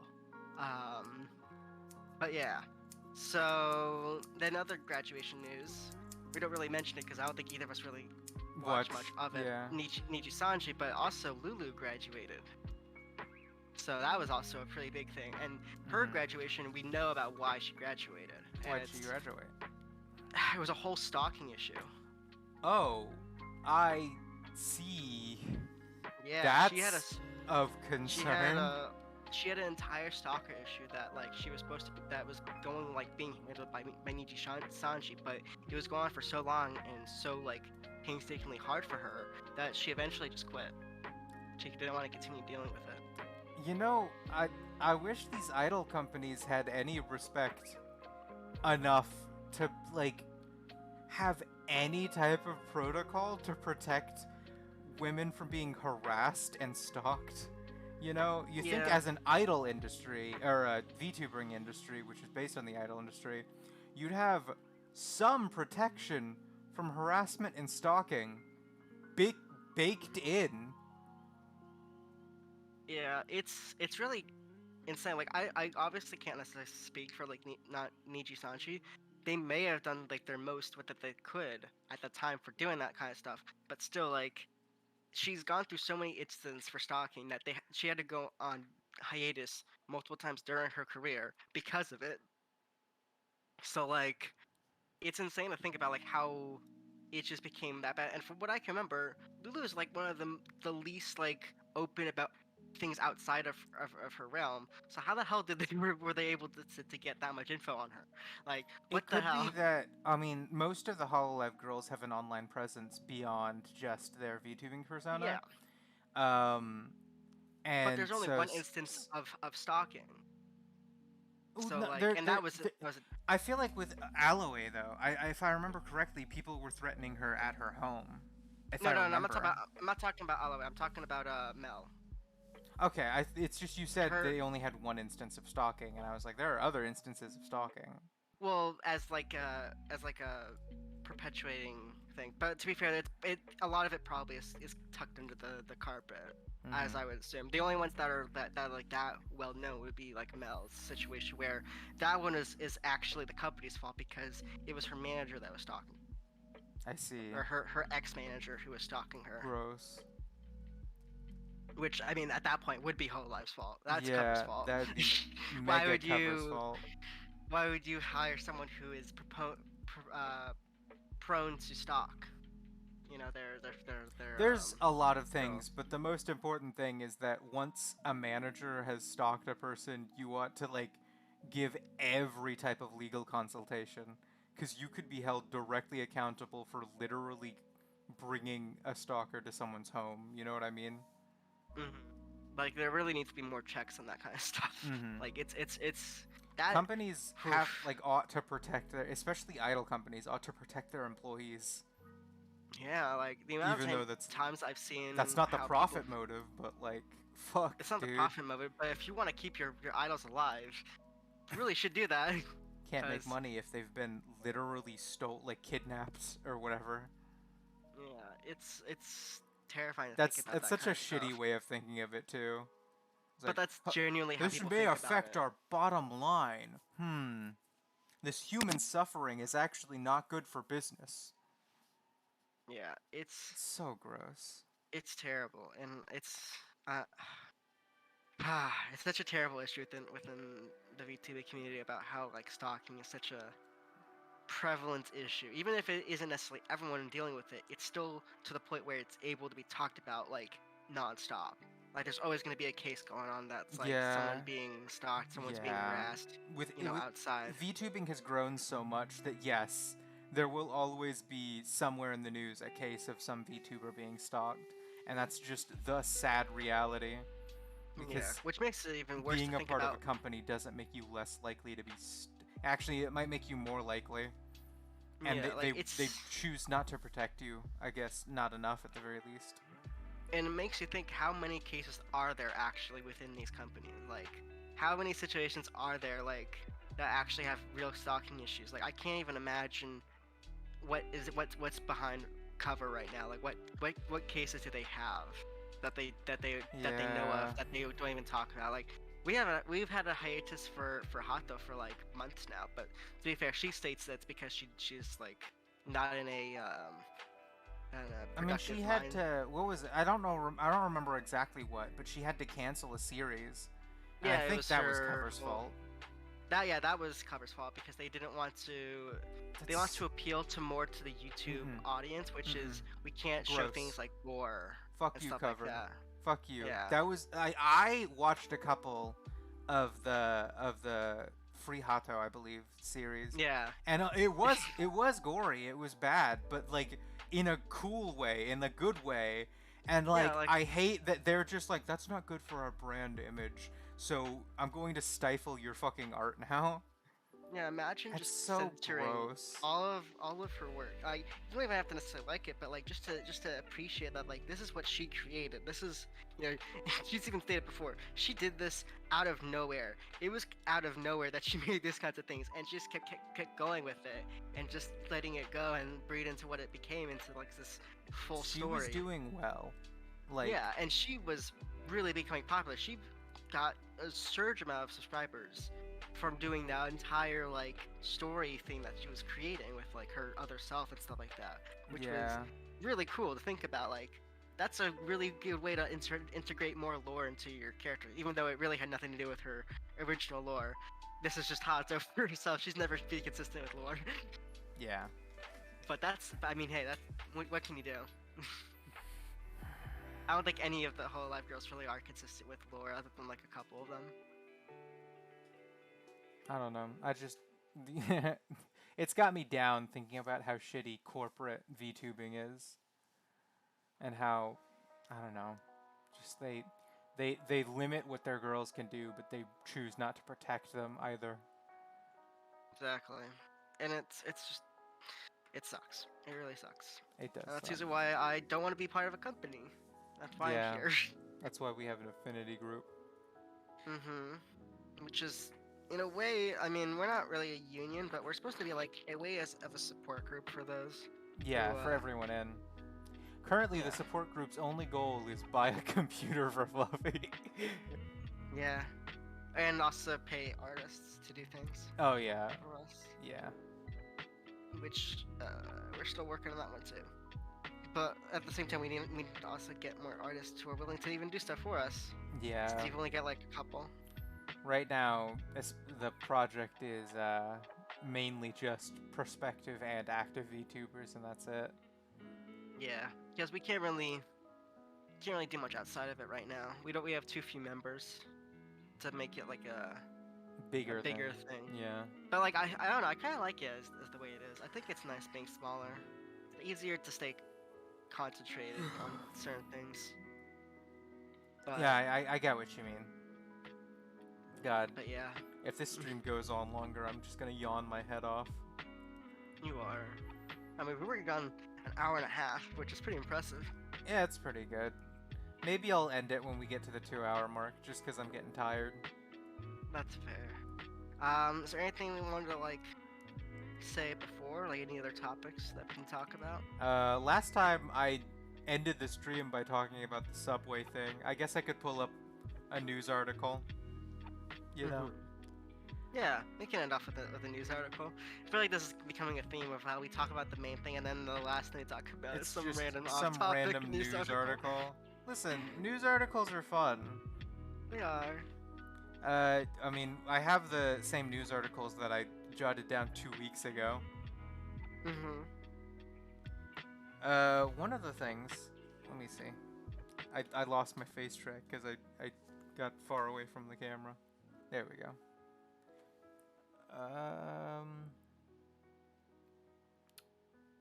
What was the other one?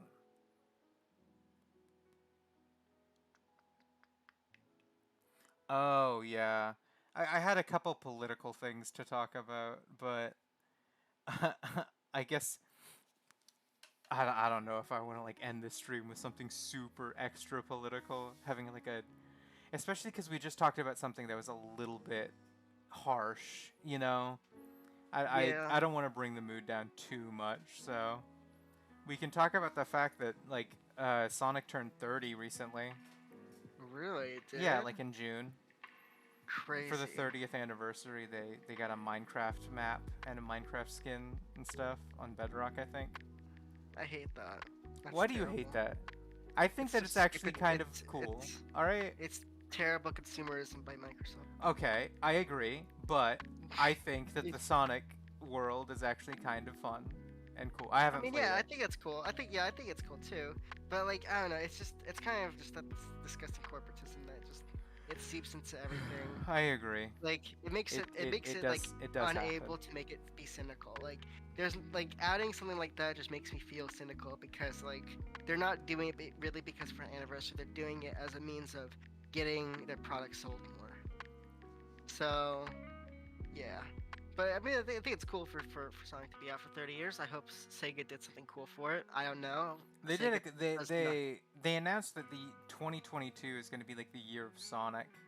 They're going to come out with like 3 new games. I don't know. I don't. How many of them are going to be good? Knowing Sonic's track record. Zero. Hold on, give me a sec. If it's a fan made game, it's going to be good. If it's made in-house by Sega, it's gonna be bad somehow. That's kind of the track record right there.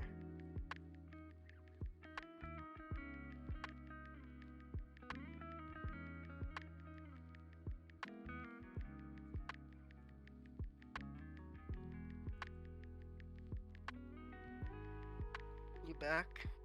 Yeah, I'm back. But Sorry. yeah, I was saying that with the current track record, it's how any game that's not made by Sega is good, but any game made by Sega is bad. Like if I remember correctly, Sonic Mania was not made directly by Sega, but it Yeah, was Sonic Mania was made by fans. yeah. And I'm pretty sure every game since that's been made by fans has actually had a good, better track record than any game that Sega has ever made for Sonic in the recent decade. So Mm-hmm. hopefully all those games are not made directly by Sega. Yeah. Maybe No, I'll actually play them. I do think that I think that maybe not all of them, but I think most of them are made by Sega. So Sad. I don't they might have one more fan project maybe. Sega seems to be at Maybe. least somewhat good about that with fan projects and stuff. Yeah, Sega's. I wouldn't say it's a good company. It's a slightly better company than Nintendo, but that's Better than probably because they Nintendo. That's all but it that's needs because to they be. had to extremely downsize after what happened like in the later 2000s or yeah, the later 90s and early 2000s. Mm-hmm. They had to just completely focus on licensing rather than producing anything. Yeah. So, I mean, that's the only thing the only reason why they're still around is because they switched up their entire marketing scheme to becoming, hey, we're gonna license games now rather than produce games, Mm-hmm. And which I think probably saved them. Nintendo went really hard on actually making the games now. Well, most games by Nintendo are again still licensed by Nintendo. Most games are not in-house. Is that true? Yeah, I thought so because like I guess maybe the only games that I keep track of a lot are Legend of Zelda and Mario. yeah, those So are pretty much their only IPs I that see. they specifically own. I There's a thought couple I other thought there ones. I thought Metroid. I thought they took that in house. I thought Metroid was produced by someone else. It probably is. I just simply thought that it was in house. I don't know. I But I made that maybe who mistake. knows? Maybe they acquired it. I don't know. I again don't really focus too much on Nintendo. All I know is that they're much more of a licensing company at this point than a actual producing ones because they don't really produce most of the games. I would assume that they mostly outsource most of their games that they produce in house. Yeah. But that's kind of the standard in most video game companies now. So, yeah, Someone's gonna have to challenge the meta. yeah. Make a game company that actually makes its games. Imagine I meant like me. a game console that makes its Uh, games. oh, so you mean the Soldier Boy? The so Oh my god. Definitely If made its own only. games, guys. If only. Let's bring the Soldier Well, Boy back. Let's do that. I mean, to be fair, the Soldier Boy did have a lot of issues with it. It was literally a Chinese knockoff Mm-hmm. of of the NES, which is really funny to think about, but also terrible to think about what was going on behind the scenes for that. Yeah. But yeah, there's not many companies that would be willing enough to make a console for themselves and also make games for it. Mainly because it's too risky. It's way too much of a Yeah. risky thing to do at this You gotta point. focus on like one thing at a time.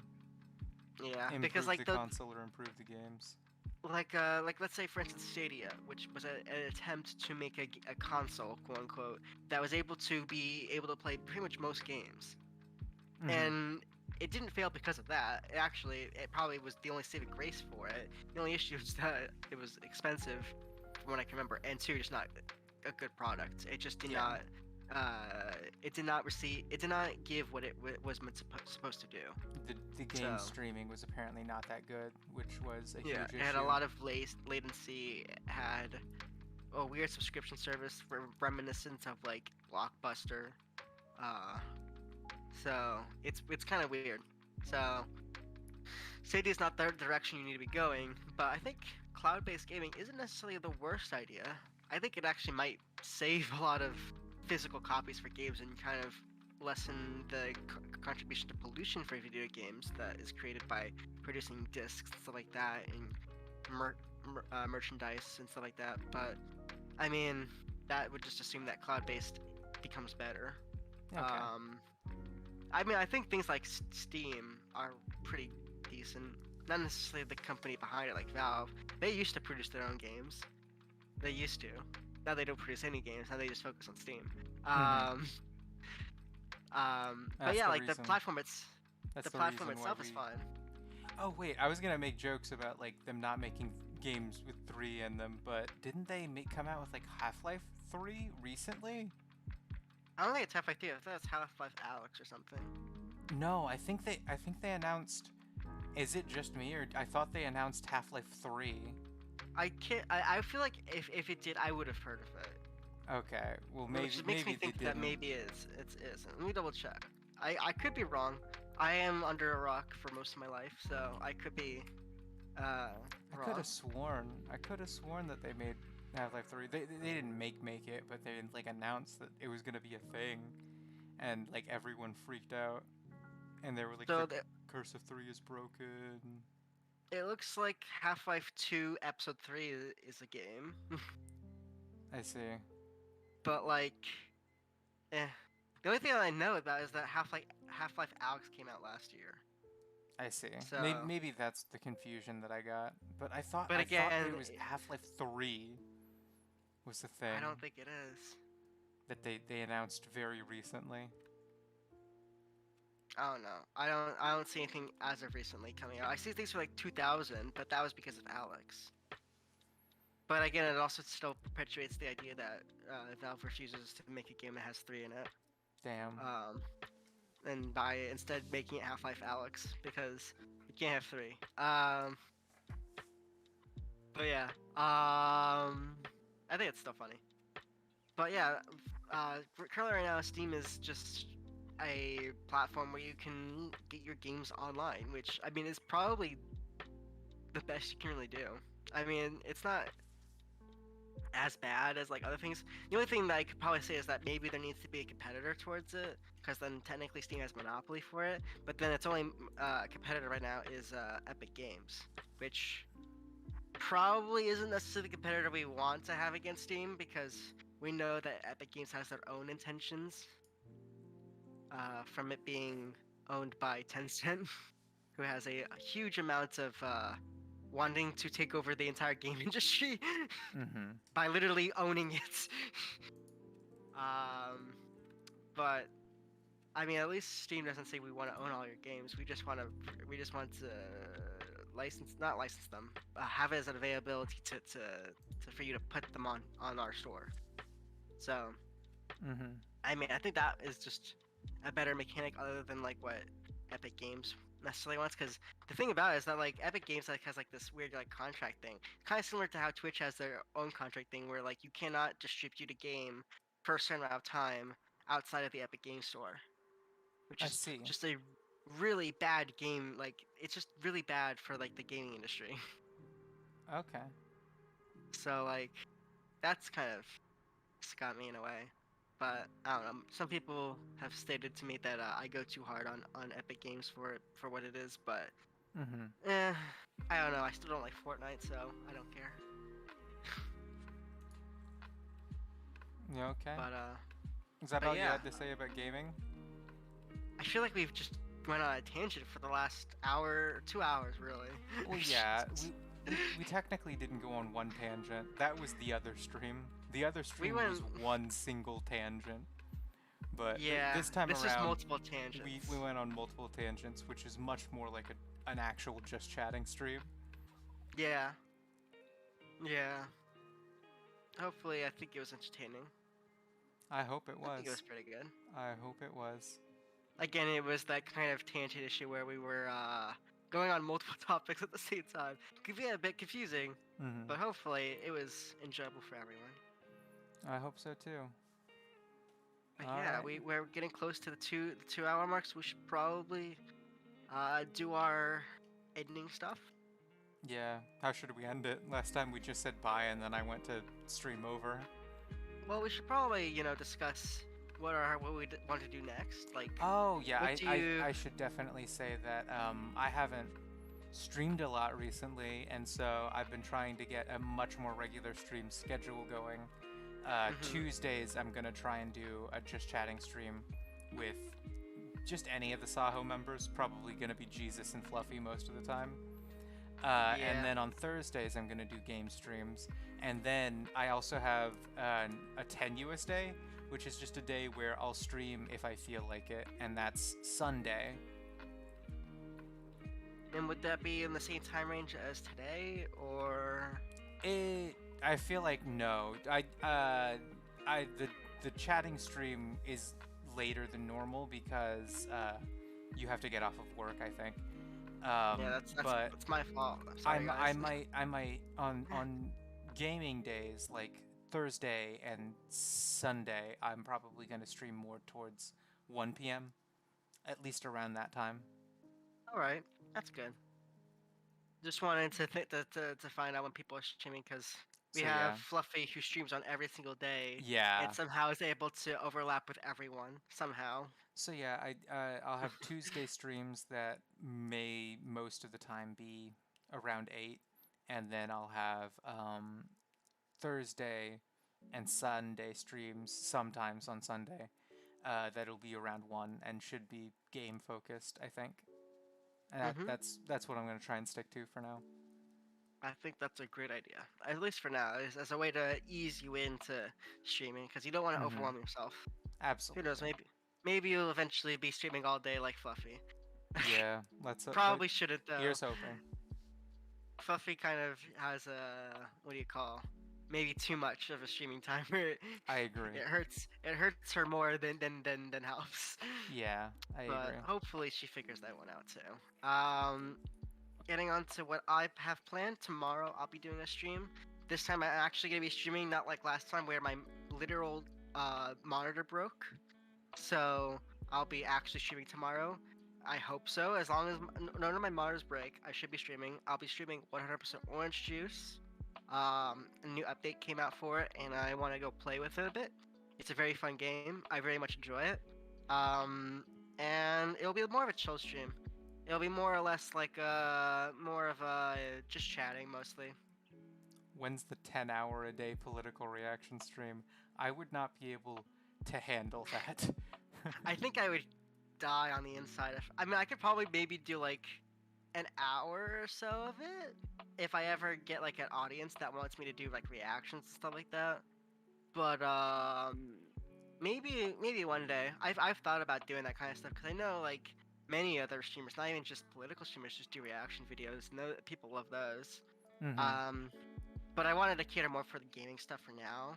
But maybe one day, if I get more people who want to like more reaction streams, I'd be happy to do that kind of stuff. But yeah, other than that, I have a stream on Friday, I think, and it'll be Super Mario 64. We'll be continuing on and having fun on that. And Yeah. then that's pretty much it for this week. On Thursday, the Thursday stream that I announced earlier, I feel like what we're gonna play is probably Danganronpa. So Yes, that'll be cool. I've never played Danganronpa. I've seen lots of it, just never played it. But maybe I'll probably come by and check that out. mm-hmm. All right. As long as I have the time for it. Actually, wait, it's on a Thursday. Maybe not. I don't know. It depends on what time you do it. Well, Uh, I hope you'll be able to come at some point. this the same issue happens today. What happens on Thursday? Let's just say that. I see. So that's why I'm like, ooh, you guys shouldn't give any guarantees on that. But hopefully, I should be able to. But that's it, I guess. The only thing I wanted to like mention is just please go subscribe. Please go follow Perea. She's Mhm. wonderful. She Please. will definitely be streaming. I swear, we will force her to stream. I will finally be streaming. We want her to stream. We think that she's a wonderful member. She is very funny, very witty, can have a lot of great moments. You will love her content. Any of my followers who see this, please go follow Perea. All right. But yeah, Well, other than that, I think that's it for me. that's a wrap. All right. It's a wrap. Well then, I'll send you off to the stream over stream and Mhm. end it in about a minute. All right. Bye everybody. Bye everyone. Bye Domino Axiom. Bye. Yeah, you're the only one here. Bye Domino Axiom. Thank you for coming by.